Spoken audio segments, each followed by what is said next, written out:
One more for the W. Dude, Joey was getting autographs and everyone that night. Like all the fucking athletes over there. Congratulations on your first win, sir. Nice. What? Welcome to the club. You don't got game.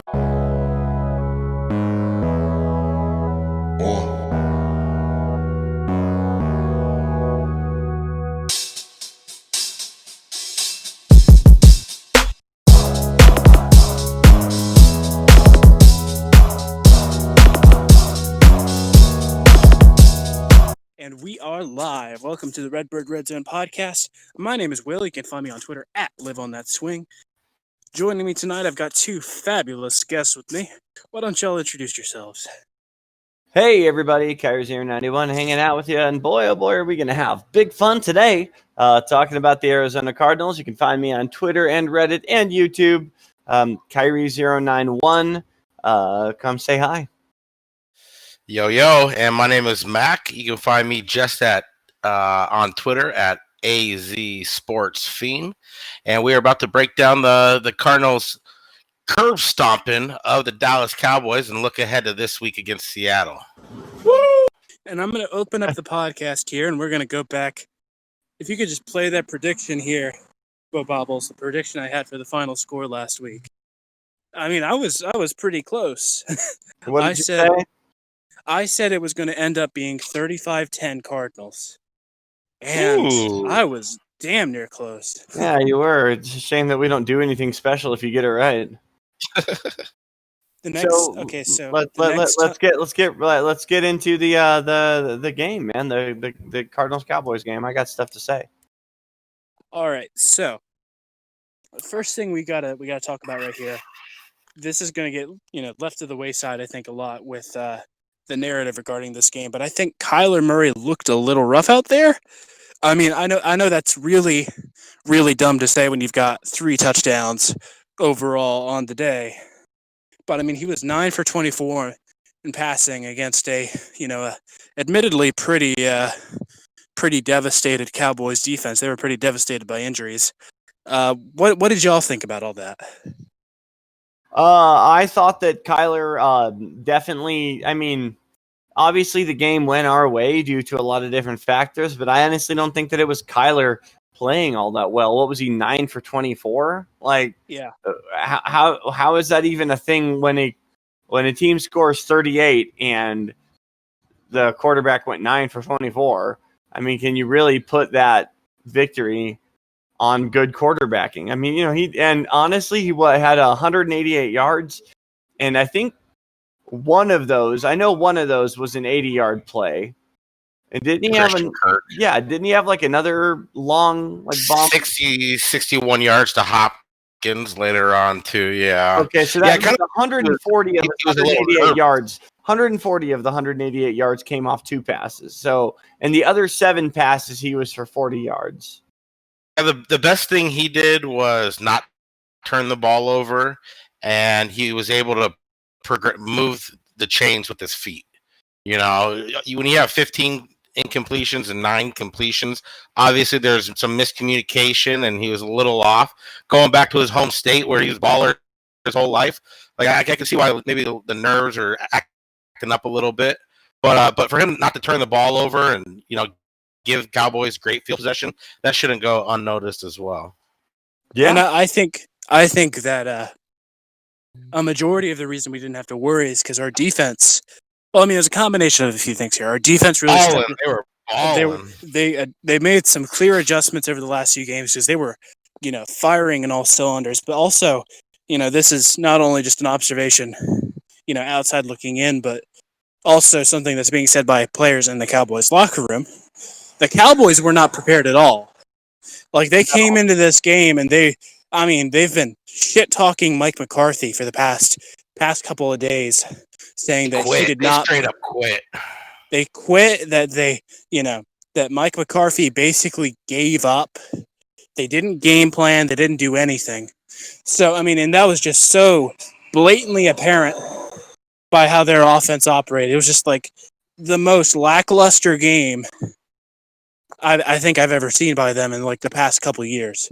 Just god awful football. I mean, you're making, Ezekiel Elliott, who is arguably one of the most premier backs in the league. You're turning him into a turnover machine. Shit. That's on him though. I mean, Oh yeah. the way he was holding the ball, but yeah, they had drops. They had I mean, they were limited up front too. They were just two starting offensive linemen, and then another Zach Martin went out like halfway through or early on in the game, so they were kind of decimated as well. Oh yeah. But yeah, they looked like once we dropped them on their back, they weren't going to get up.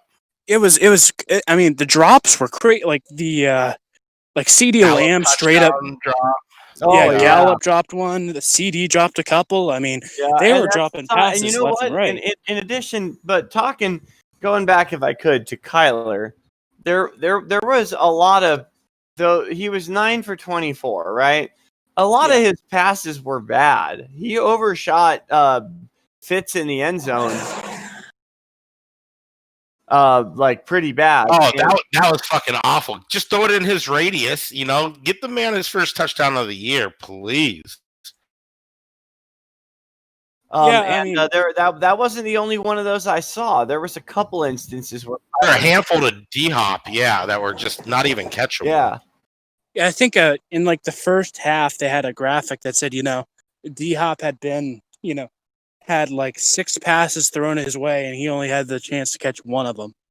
And D-Hop, I mean, he's kind of like a proto Fitzgerald in that if there's something thrown his way, there's a 99% chance he's coming down with it. Yeah, no matter how improbable it is. Not his fault. Yeah. Yeah. Yeah, I like how we rushed with Kyler 10 times though. That is our fucking identity. It's fucking getting his feet going, getting our running attack going. Kenny and Drake 165 yards or whatever.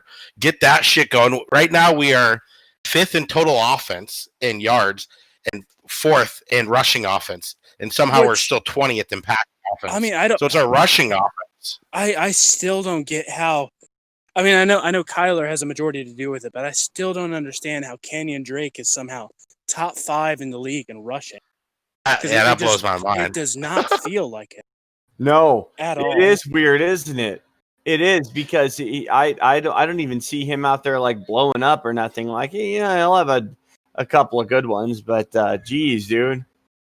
That kind of seems more of the quantity of carries and Cliff not going away from Drake in games. He's rushing the ball 20 times a game for 75 yards, which isn't a lot in the grand scheme. It's right around 4 yards a carry, but then you add in the 170-yard game this last week, and that kind of builds up with all that quantity of touches he's getting. Mm-hmm. And here's a guy who looks really lost out there, Andy Isabella. He just looked lost out there. I mean, usually when you have a game like that, it's usually because you're outdoors, the sun's in your eyes, and you're just not seeing anything. But he was in the bright lights of Jerry World. He had no excuse to look that lost. Yeah, and I'm a huge Isabella lover. People hate on him, and he's not getting a lot of playing time. He still hasn't played even 40% of the snaps, I don't think, or 50%. And that first deep ball in the first possession on 3rd down, if Isabella can't get there with his 4.2, 4.3 speed, I'm gonna cut him a break on that one. That ball looked just slightly overthrown, a little bit too far to the right of the hash. But the second one where he just stopped running his route, there's nothing I can say to back that. That was bad. Well, and on the ball being overthrown, even the Christian Kirk 80-yard pass was overthrown. Kirk brought it in and ran, but you could see he damn near stumbled forward trying to catch it. With his fingertips, nonetheless. Right. So even that was overthrown. So Kyler needs to get back to fundamentals or something, because who knows, maybe Izzy would have brought that one in. That first target. That first one was so close. Yeah, that first one was so close, and I'm gonna give him the benefit of the doubt with how fast he is. If he can't get that, nobody else on that squad is getting that. But that second one, I mean, how do you just stop your route? One-on-one coverage when you're supposed to go deep, and Kyler throws it up. Yeah, that's kind of shows why the coaching staff has had a tough time trusting them. I mean, I'm getting like I mean, I have tried to be optimistic with Isabella, but I mean, I'm just looking at. I know everybody passed on DK Metcalf. I know everybody did, but god damn, if we had DK Metcalf right now, we'd be. I'd say we'd be undefeated right now if we had DK Metcalf. No, he's not. He's not helping the Carolina game. We got our asses whooped on defense. Oh yeah, But interesting enough, we are playing DK this week, so it'll be interesting to see how that goes. Because last year in 2 games, he only had 1 catch against us for 6 yards. So let's see if we can if we got the kryptonite. yeah. Can we talk about the impact our defense had early? Did y'all saw that guard sack, right? That was fucking insane. Well, No. near sack in the end zone. Yeah, sack, near sack. He didn't get him, but he should have. I mean, he was there. That God, I was on my feet for that play, dude. Oh my god. He's a lightning bolt, and then he had another one too, like a couple of possessions later. That was really, really close. But yeah, our defense came out stifling. It's the best defensive performance I've seen in going back to probably 2017, maybe. So far this year, we've held 4 or 6 opponents to no more than 20 points. Last year, we only held 1, Seattle, week 16. That win. Yeah, so as long as we're on the topic of defense, I'm glad that I get to be the first one to bring up Buddha. Because holy shit, dude, that was he had the kind of game that I feel like belongs on a fucking trading card or something, dude. Like it was a good. I'm laughing because I agree. It was awesome. It's not the Buddha game. Yeah, it's not just it's not just his the interception or anything like that, but he had a fucking sack. And he had like 7 tackles. Forced fumble. He had a forced fumble. And then he had a near sack as well. And he that. had the pick, which the return should have counted. I know technically the guy touched him, but there is really not a lot. There's really not a lot that Buddha could have done better. You know what I mean? Pass deflection as well. I mean. This was his breakout game on national television. Sorry for interrupting. That made him household against the Cowboys. I mean, this was his Hollywood moment. I mean, primetime TV on ESPN against the fucking evil empire themselves. I mean, hell yeah. Yeah, I agree. And it was primetime, and it was a good look for Buddha, and he got rewarded with Defensive Player of the Week, right? Yeah, it's always a good sign when in the middle of the game the other team's coach is trending on Twitter. Oh no, that's a good point. Oh, poor Mike McCarthy. We got Mike McCarthy fired. Oh come on, let's not have sympathy for Mike McCarthy. I'm gonna say something controversial here. Mike McCarthy, much like Bruce Arians, can only work if he has an established quarterback with him. I think that both of those coaches, when they are left to resort to inferior devices, be it Andy Dalton or Jameis Winston, they fucking falter. They're awful with them. Well, I think that defense isn't helping them either. I feel like that would be true. That would be true of. I mean, anybody coach is going to struggle with a lousy quarterback. I guess. But there are some that can make the most of it, though. Yeah. But I mean, it's very apparent, I mean, shit. Yeah, when unnamed fucking players come out week 6 into the season and say that this coaching staff is unprepared, ill-prepared to that I think is bigger news. Position to succeed. Yeah, that's not a good sign there. And the irony is that in that shitty division, this crap team is going to win it. In that fucking trash NFC East, the Cowboys are going to get in with a fucking 6-10 record or some bullshit. Okay, that's an embarrassment. So the worst possible record you can win this division with, I burped. 5. as of right now, is 4-11-1. I saw it was like a 50% chance at the winner being like 6-10. Yeah, I saw that. Oh yeah.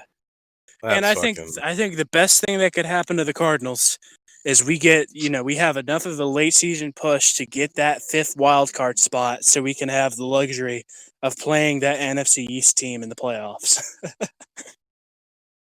Even on the road, I'm down. Fuck yeah. Fuck But yeah. this game this week is huge. If the Cardinals want to stay in the division race, you can't drop down 3 games with 9 left to Seattle. You win this game, you're only a game back.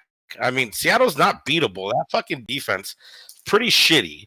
They last in fucking total yards given up, last in passing yards. Like, this is definitely a fucking beatable team. What did you guys think about closing out with the Dallas game? We talked about offense and defense. Talk about the other phase, special teams. I felt like it was just par for the course, like it's been. Just everyone came out and did their jobs. There wasn't anything spectacular. There wasn't anything bad. I think it's a good game when you didn't have much to say about special teams. I think that means that you did well. Yeah. Yeah, hard to complain. What was Zane? Zane hit 1 field goal, 1 attempt. Yeah, Zane hit like nice 26-yard middle school field goal. Can we talk about? Hold up. Okay, so a little bit off topic here. Can we talk about their special teams real quick? Did y'all see that Greg Zuerlein kick in the 3rd quarter? That shit was shanked. Oh my god! It is like he was kicking in a hurricane. I mean, as far as my eyes could see, it wasn't touched. It just wobbled like that. It was the weirdest fucking thing. I don't know how that happened. And laces out. Yeah. Oh my god. And I was so fucking mystified, man. How the fuck do you even let that happen? Jesus. They were just awful, man. I'm glad it wasn't our kicker. That's all I gotta say. Oh boy. Yeah, for special team, yeah, like you said, if you're not talking about special teams, they're doing something right. Yeah, and I mean there wasn't any explosive plays like punt return for touchdown, or there was nothing like that to talk about. So really, all you can do is you could say the punter did his job, the kicker did his job, the returners never fucked anything up. So that's about it, par for the course. So there's your whole game. Defense was dominant.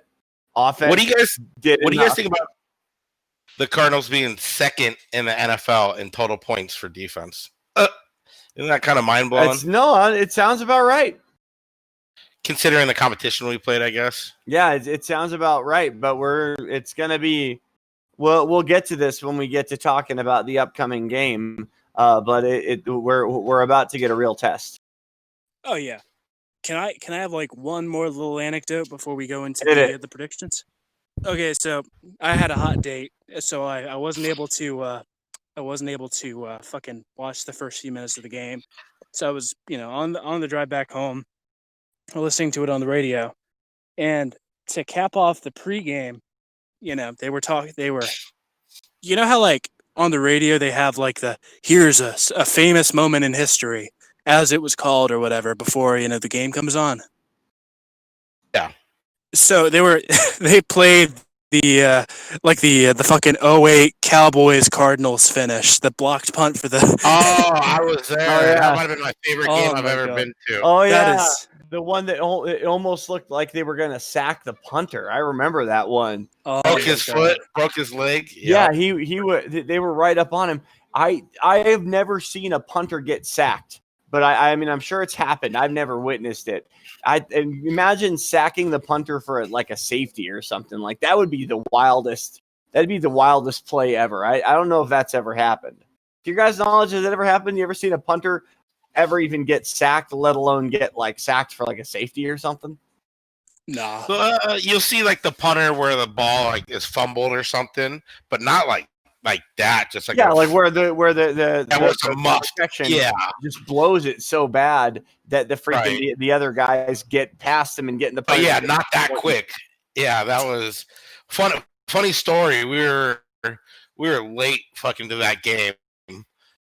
Me, my brother, and my buddy, and so we started running into the stadium because the parking lot was a couple blocks away. And as we're jogging to the stadium, passing all the fans walking by. There's a Cowboy fan that yelled, "Slow down, you're not going to miss anything." As we're running, like, "Fuck you, buddy." And fucking just running. And right you missed the JJ kick? Oh, my God. Oh, we saw it. That As we walked in, the kick, like the first thing we saw was ball in the air. Like we're on the concourse, just barely walked in. Ball's in the air, and fucking JJ returns it, 100 something yards for the touchdown. And we're all like, "Fuck you, you dumb fuck! We would have missed that, you son of a bitch!" Blah, blah, blah. But yeah, that was fantastic. That was awesome. And the radio call, when they were playing the greatest hits thing, I watched the fucking '08 Cardinals like NFC champions DVD a lot when I was younger. So I was fucking mouthing the call as it happened. Hell yeah. No, me too, man. Me too. I still lose my shit over that playoff run. And I still, when I watch like the history of the Super Bowl shows, I always skip 43. I can't watch it. It's too hard. It hurts too bad, dude. I can't. I have to skip that one. Think how close Fitz was away from being Super Bowl MVP. Fuck Aaron Francisco, bum ass bitch. Aaron, yeah, Aaron Francisco. He was the guy covering Santonio that drive because Adrian Wilson wasn't in. The one white dude on the field. Of course. I didn't even realize that. My beef was always James Harrison. That interception at the end of the first half. That we should have kicked the 3. Standing on the sideline, looking over, runs into Fitz, and Fitz could have fucking that's heartbreaking. That's heartbreaking. So let's not talk about that. Let's talk about this. Talk about the Seahawks. Stupid ass Thursday night game that's coming up. All right, give me 20 seconds. I'm just going to tell you guys, the Thursday night game might be the worst primetime matchup of the year. I don't know, man. I think wish there was a World Series game instead. Giants at Eagles. You got a 1-5 going up against a 1-4-1. Oh shit! I don't even know, man. Shit. I'm going Eagles. I think the Eagles are going to win that division sooner or later.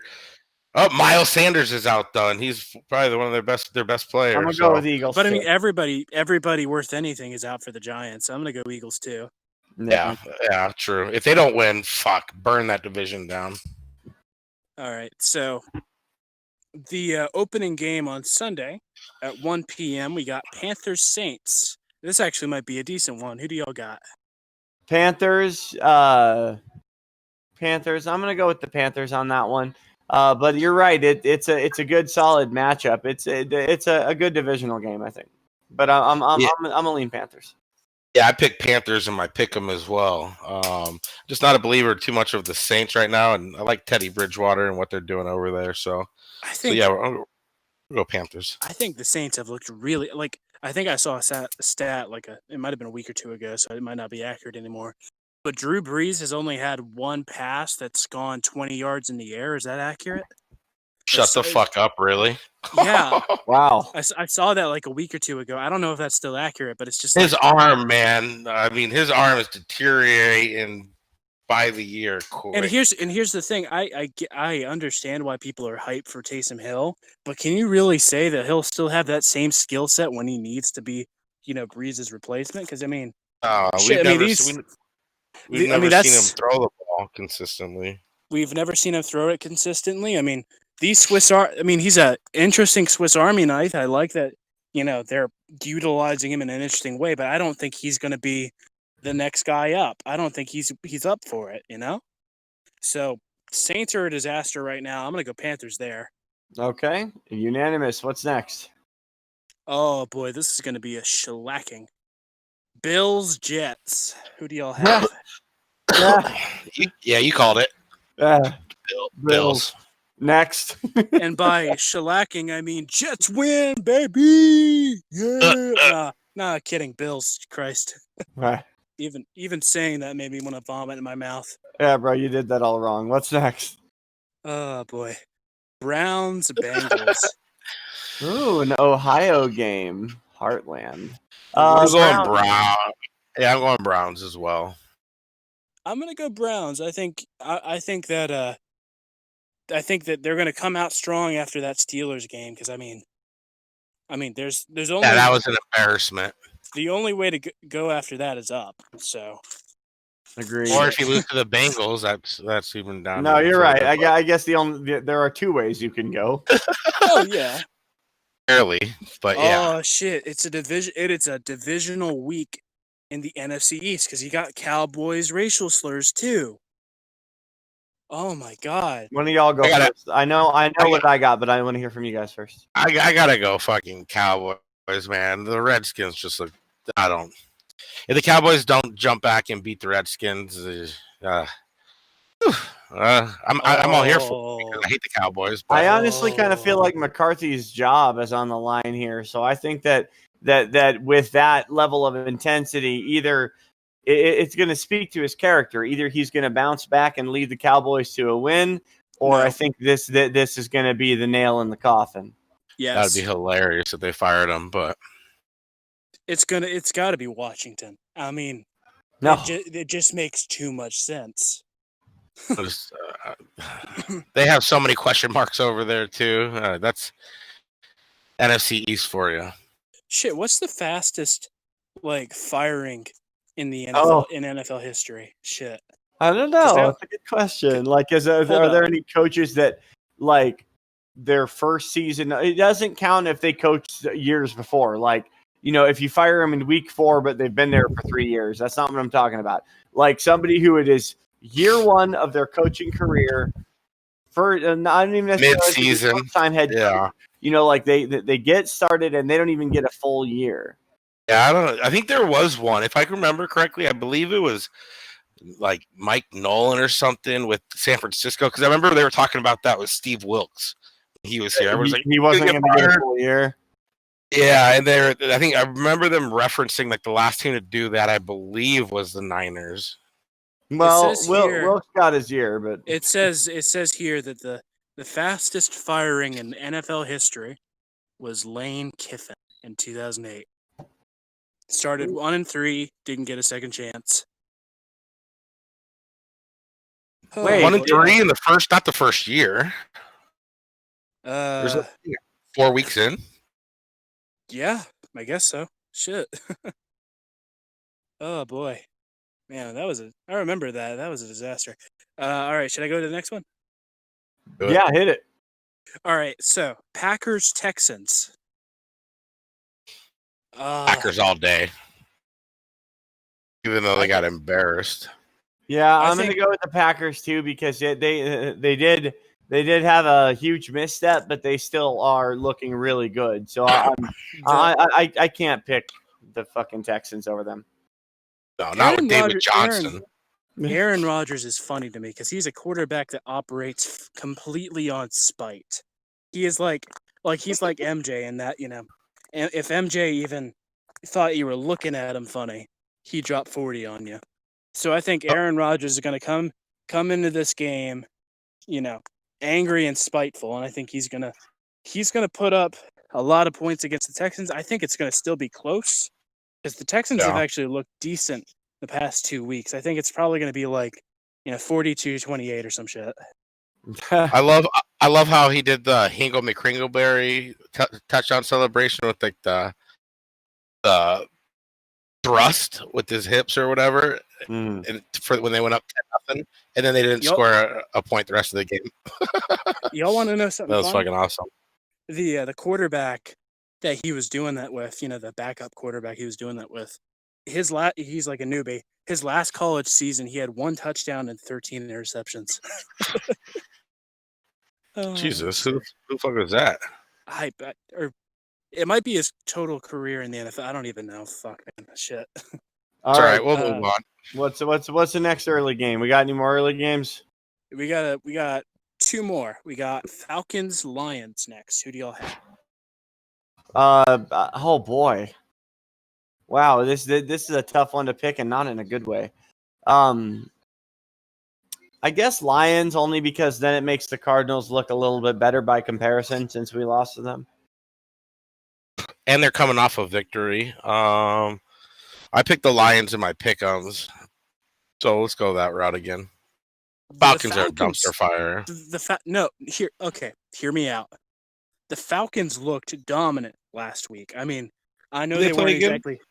Shit, I don't even know, man. It wasn't a world beater, but they were losing to teams worse than that team that they faced.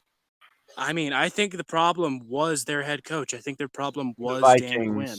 Oh, the Vikings are dumpster fires. Oh, Yeah. they're a dumpster fire, but I mean, they All right. still dominated them, and I mean, Yeah, Matt- I mean, I can see a Matt- Falcons win, but I'm going Lions. I'm going Matt Lions. Ryan looked good. I mean, shit, I should probably move on before I ramble. Steelers Titans. Who do y'all have? Ooh, this is a good matchup. Undefeateds. This is going to be a good game. This is probably your marquee matchup for CBS. Yeah. Oh, absolutely. Oh boy, someone else go first. I'm afraid to go first. I'm going Titans. I just think they're a very well-rounded team right now. Came out and beat the Bills like they did, and then came back and won again. I'm gonna go Titans. I'm gonna go a little controversial here. I think that the Steelers have looked pretty decent in the past couple weeks. I mean, their receiver core is a lot better than I expected. I mean, Chase Claypool is just lighting it up right now. Oh yeah, he's a stud rookie from Notre Dame. Really mad I didn't get him on my fantasy team when I could have. But I mean, I think I think it's going to be a fairly close one, but I think the Steelers are going to win that one. This is a tough one to pick. I guess I'll go with the Titans. I don't know. It's honestly I can't even give you a great reason why, because I would not be surprised if it went the other way. But because we're picking picks, I'm going to pick the Titans. I mean, I think if Derrick Henry has another game where he's a one-man wrecking crew, then they're absolutely going to win. But if the Steelers can contain them, I think it's he looks like a monster right now. What, he fucking 200-something yards last week? He got me 40 fantasy points last week, man. I'm hoping he has a great game, but I would like to see a bit of a shootout. All right. I'll go Titans. Who do we got next? Oh shit, the 4 p.m. slate is garbage for like CBS shit. All right, so you got Chiefs Broncos. Who do y'all have? Ooh, well, Chiefs, of course, but I do honestly I believe the Chiefs will win this one, but AFC West, the way that those guys hate each other, it wouldn't blow my mind if the busted ass Broncos found a way to humiliate the Chiefs just based on how the division interacts. But if I'm picking, I can see it being a close game. There you go. But Chiefs are gonna obviously be the safe bet here. Yeah, Broncos have a pretty solid defense, and the Chiefs really haven't been truly hitting on all cylinders. So I can see it be a close game, but Chiefs. Oh, here's a stinker. Here's the game you can tell is not going to be anybody's marquee matchup for CBS. Jags Chargers. Who do y'all have? Jags. I don't care. Chargers. I'm gonna go Chargers. I'm going to go Chargers, too. Here is your NFL game of the week for Fox. You got Niners, Pats. Who do y'all have? It was the Cardinals. You tricked me. Yeah. Pats. I can't. I don't have a good reason. I can't pick the Niners. Fuck the Niners. Fuck the Niners. That's all the reason I need. Fuck the Niners. Yep. I'm on the same page as Carrie. All right, next one. And here is your Sunday night game. This is a bit of a stinker. Well, kinda, not really. This isn't really a Sunday night material, I guess. Bucks Raiders. Who do y'all have? I think it could be a decent game. I'm gonna go Raiders. I feel like I should point out they both have swords in their logo. Oh shit! There you go. Right. They both have swords. So it's gonna be a tie because they both have swords. Tie. Fuck. Buccaneers. I think the Buccaneers are gonna get this one. I think it'll be like the Super Bowl, the John Gruden Super Bowl. So they're gonna cheat again. Was that cheating? Go on. I mean, it was close to cheating. If there was such a thing, when the head coach knows everything about the fucking in the Super Bowl, and he knows all of their play, but that's on them for not changing the plays. Right. If you change head coaches, throw out the playbook and bring in a new one. But anyway, I think it's going to be Raiders. I think they've looked pretty decent as of late. I agree. No, honestly, the Raiders have looked good. This isn't a shoe-in one where you're just like, oh, no, yeah. that's a solid game. Yeah. I've been waiting all right. day for Sunday night. It's Wednesday night. Well, I've been waiting several days for Sunday night. All right. I'm glad we got that in. Rams- I feel like you guys say that every podcast. You guys We have a got little conversation. Rams. We got Rams Bears next. Who do y'all have?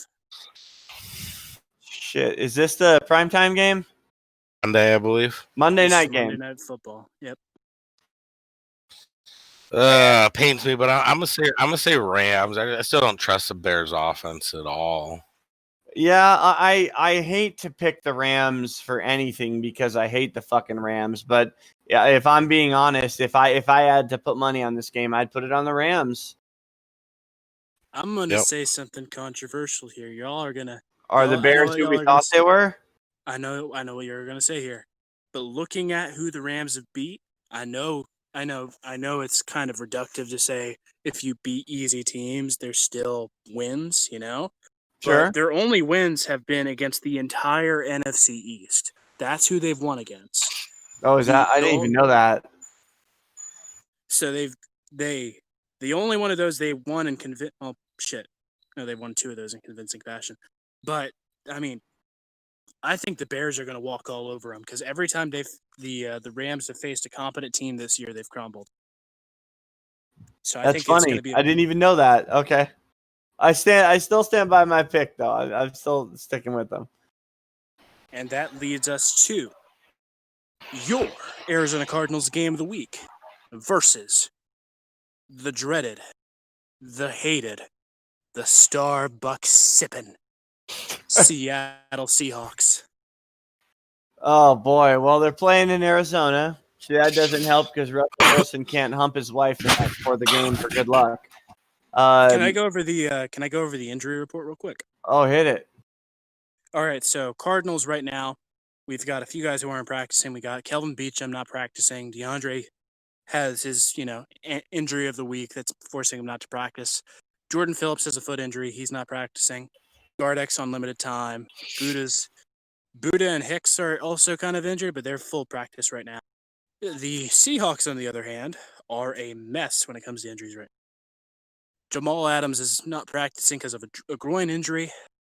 Quentin Dunbar's got a knee injury. He's not practicing. Dwayne Brown's got limited practice. Will Disley, Carlos Hyde, Mikey Apati. Mikey Apati. Oh God. Uh, There's the name. Shaquille Griffin's full practice, but he's got a shoulder injury. I mean, their team's a little bit beat up right now. I mean, even coming off a bye, yeah, that's kind of weird. I mean, we are pretty much unscathed in comparison. I mean, DeAndre's Knock on having wood.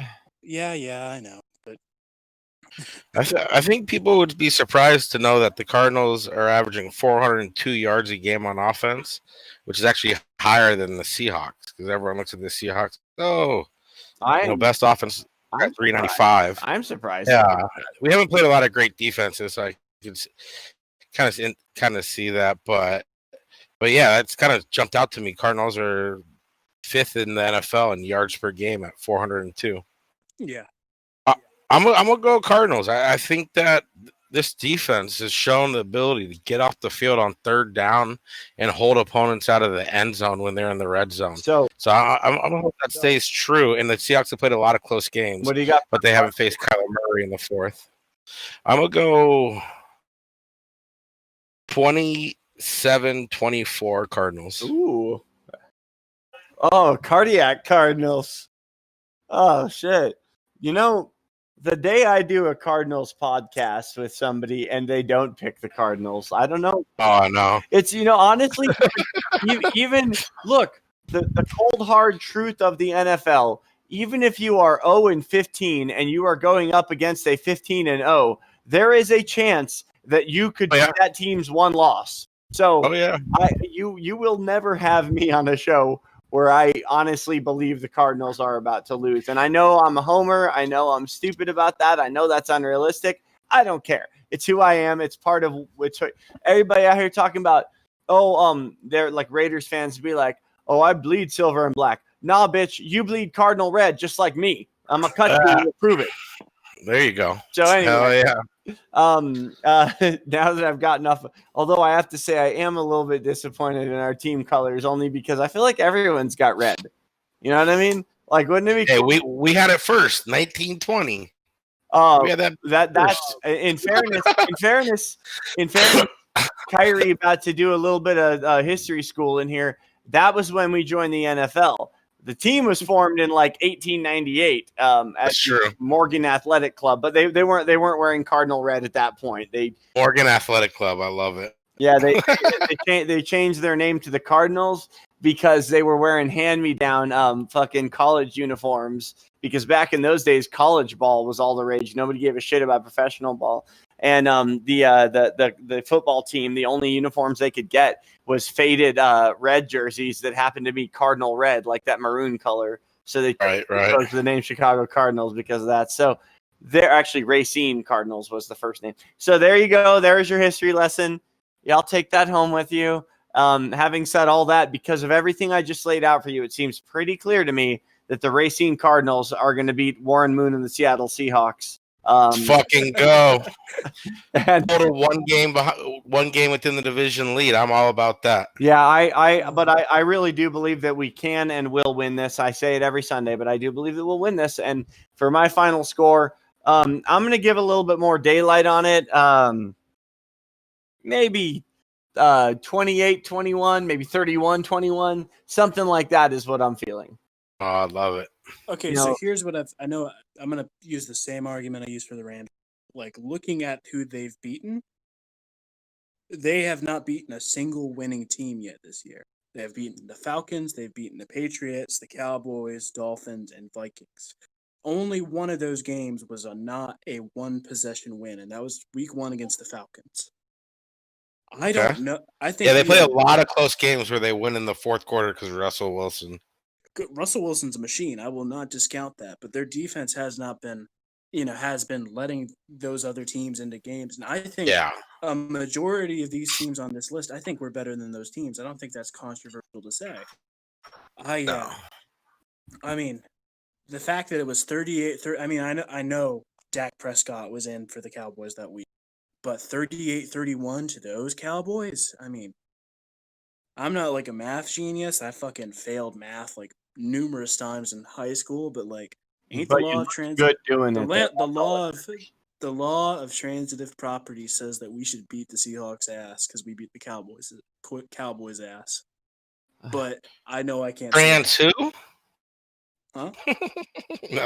Transformative property or something. I said trans who? Transgender properties. Here we go. Get those fucking veggie whoppers. Hell yeah. All right. What's your final score? Sorry.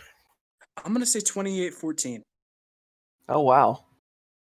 Okay. I'd love that. Look, I would love it if our defense brought a game similar to what they brought against Dallas and held Seattle to a touchdown. 20, yeah. Something like that. If we can pull that off.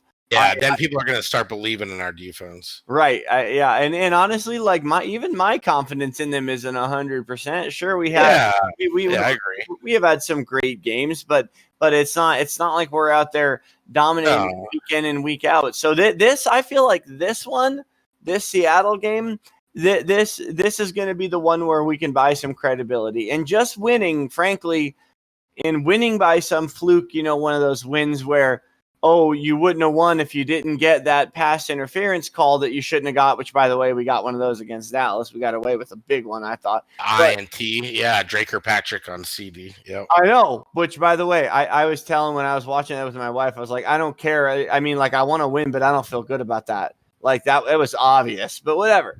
But, if we have a win like that where somebody could point to it and say, you only won by 3 points, and you only won by 3 points because – they missed a pass interference call or because you got a pass interference call that you shouldn't have gotten. Something like that. I don't want any of that. I want to go out there and fucking win a clean handily. Yeah.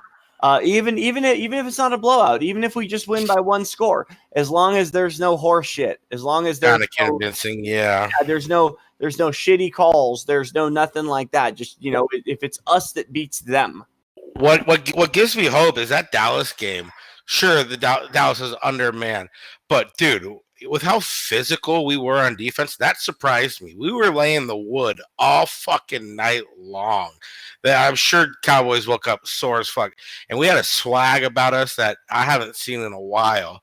And today, on the radio, I forget who was one of the coaches. I think it might have been one of the players or coaches that was on the radio saying how he could tell this is Seattle week. Just the level of concentration by all the players, and just the mood in the locker room and in the training room. You just tell it's Seattle, and that gives me hope, man. This team has got heart. That's one thing even that Carolina game, I don't think they packed it in. They were outmatched and out schemed and outplayed. But this team has shown a lot of fight, and it's gonna all the division games seem to come to a possession or two, which I think this is what's going to happen this week as well. So it could go either way. It comes down to execution in that fourth quarter. Agreed. I mean, as it stands right now, we are top 3 in both pass and run blocking. Yeah, I saw that, which kind of confused me because I saw another thing. Was it from Pro Football? Because that was from ESPN, but I saw another thing like a week ago from Pro Football Focus where it had us like 31st in rush blocking. So I mean, I have no idea what to believe, but they were on their point. And shout out to DJ Humphries. 2 weeks in a row, he's the highest rated Pro Football Focus fucking offensive player in the NFC. That is nothing to sneeze about right there. I mean, I'm going to admit I had my reservations about him going into the year, but he's looked pretty decent this year. I mean, he's earning that contract money right now. And before we take off, I know like in the past we've kind of run down like kind of stats at the end of the podcast. Here's your obscure stat of the day. Since 1933, Kerry, way back in the day, Chicago, of the 85 quarterbacks that have thrown at least 33 passes in the Cardinals franchise history from Chicago, St. Louis, Arizona, only Kent Graham has a lower INT percentage than Kyler Murray's 2.4, and Kent Graham's at 2.3%. So even with his struggles kind of throwing in the pocket a little bit, at least he's not turning the ball over as much as a lot of young fucking quarterbacks. I agree. I understand, but I feel like your sample size with Murray. I know you included the sample size by saying a minimum of so many passes or whatever. 33. So it's basically every quarterback. Yeah, Other than the guys that come out for like a play or two, like they're not included in there. The guy who had 30, who had 32 is like 1931 or something. Wait a second. So you're saying that includes Kurt Warner, Kurt Warner, Carson Palmer. That includes like and Kurt Warner's right there. Kurt Warner's at like 2.6 or something. And it is a sample size because Kurt Warner's probably thrown 4 times the passes as Kyler. So we'll see what happens. But it's trending in the right direction. That's what you want to see with the young guy, you know? He's not all there in the pocket, I don't think yet. But he's a dynamic player. And if he doesn't turn it over, he's going to give us a chance almost every game. So what you're telling me is we should sign Kent Graham for as long as we can. Good backup. There we go. Oh shit! I will note that the last time we were 4-2 to start a season, in a season where we beat are we 4? We're 4-2 right now, right? Yeah. Last time we went 4-2 to start a season where we beat the Cowboys. That was 2008, man. I mean, I don't think we're as good as we were in 2008, but I mean, I still feel that kind of energy, man. We were 4-2 that year? We started off 4-2. All I remember about that year was that we won the division with a 9-7, and we clinched it in like week 15 or something ridiculous like that. There was still like a couple games left, and we still managed to like clinch the division with a 9-7 record. No, it wasn't week 15 because week 15 was the Pats game, the fucking massacre. I don't even remember. Is that the Thanksgiving game? No. That was the Eagles game. That was that's right. That was Eagles. I'm talking about the Matt Cassell led Patriots game where they went 47-7. Oh fuck! Yeah, that was. Hey, but we turned it on. I still remember that heading into the playoffs, Kurt Warner came out and said he had a team meeting and told the guys that he had a dream that he was driving to the Super Bowl with the Cardinals in it. And when I heard that, I was like, we're going to the Super Bowl. And it fucking happened. So I just want us to do it again, man. We need some hope around here with one of these teams. Why not the Cardinals? Nobody thought in 08 that we could get there. Fuck it, dude. Like 4-2, win this week. You're 5-2 going against Miami. Fuck, let's do it. Yeah, and in a division game too. That's gonna matter because when you get down the stretch, you're gonna need that to overcome head to head some tiebreakers. Yeah. Yes, sir. So I think should we close it out here? Or yeah, let's do it. Anything else to say? No. All right. This has been. Follow me on Twitter. Sorry. Follow me on Twitter for beer chugs against Seattle after every touchdown. We had a blast last game. This has been the Redbird Redzone. My name is Will. You can find me on Twitter at @LiveOnThatSwing. You two close out. Kyrie091, y'all know who I am. Y'all know where to find me. Come say hi. If you send a nude, I will send one back. Woo! You haven't sent one to me. You haven't sent one. AZ Sports Fiend here. Come hit me up. Let's talk sports. Let's do it. And this has been the Redbird Redzone, and we are out. Peace.